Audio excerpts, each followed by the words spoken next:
Breaking news, news conference, sheriff's office involving a shooting last night at the Timber Sound Apartments. Captain Angelo Neves speaking right now. Sheriff Demings.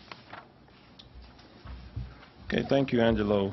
Let me begin by saying good afternoon. I want to thank you, the media, and our various community leaders who are here out of concern for the overall public safety here in Orange County.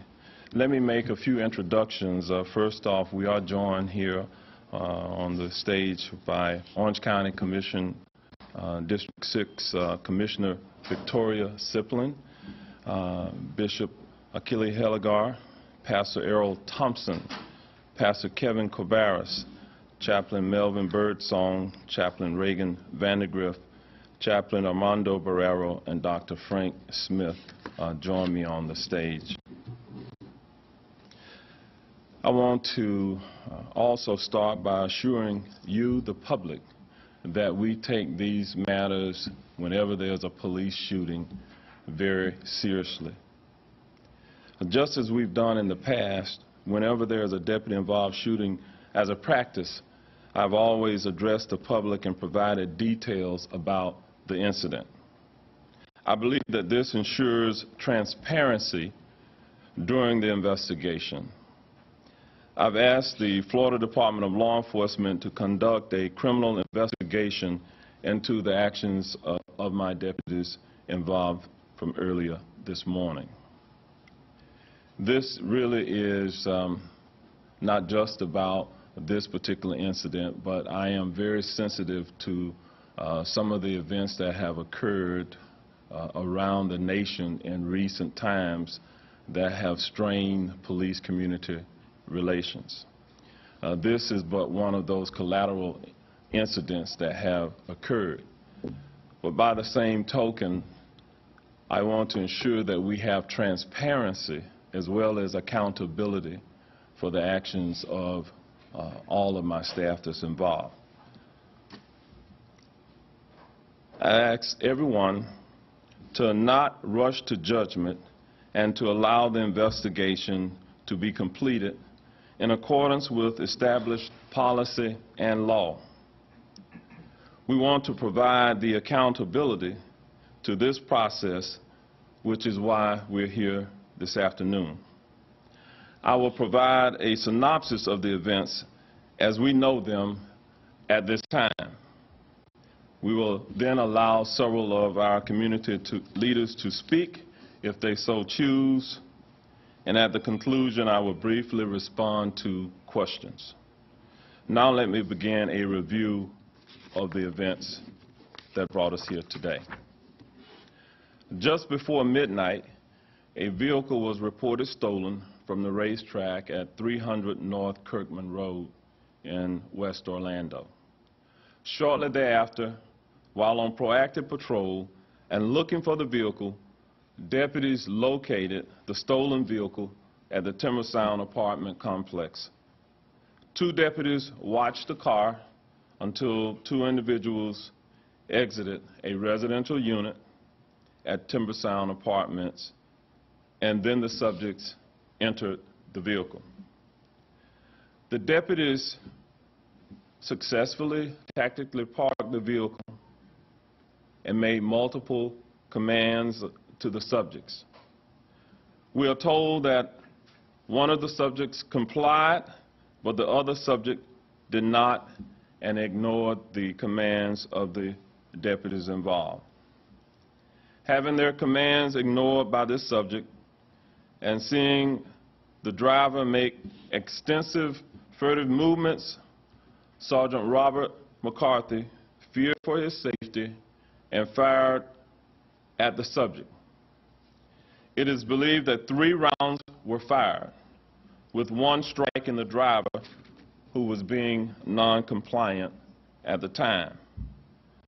The injured subject was rendered first aid and subsequently transported to the Orlando Regional Hospital. At last check, he had concluded been in surgery and is listed in stable but critical condition. The suspects in this case have been identified as The driver, the injured person, Cedric Bartee, a black male, born in 1985. The second individual, the passenger in the vehicle, has been identified as Henry Lee Cheney, born in 1986. Both of the subjects have fairly extensive criminal histories. Cheney, a 28-year-old, has 8 felony arrests. Bartee has some 20 felony arrests. The deputy involved in the shooting, again, is Sergeant Robert McCarthy. McCarthy has been with the Orange County Sheriff's Office since 2007 and is assigned to the Sector 3 Uniform Patrol Division. The deputies were in uniform. One was in a marked car, the other in an unmarked vehicle at the time of the incident. I'm told that both had the emergency lights activated at the time.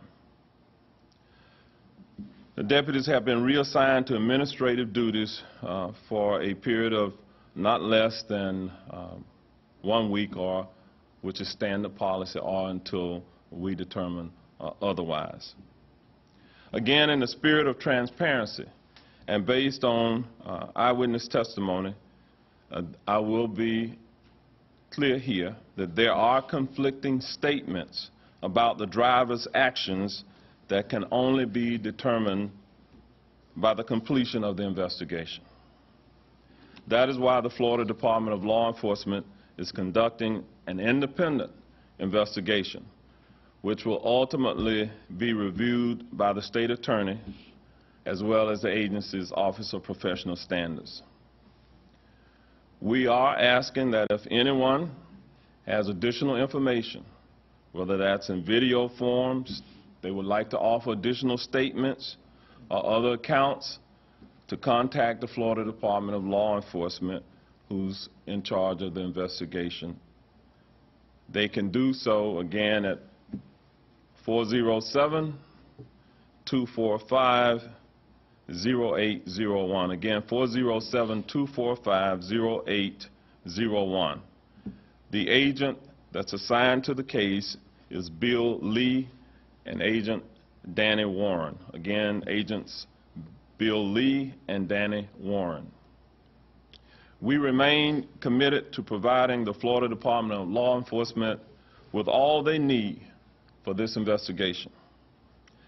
This incident will also remain under review by the Orange County Sheriff's Office. At this time, I'm going to ask if any of our community leaders here would like to offer any statements, and then I'll move to respond to some brief questions. Bishop Cabarrus. And they're just listening to the Orange County Sheriff Jerry Demings, at this point updating the public on a deputy-involved shooting that took place just after midnight.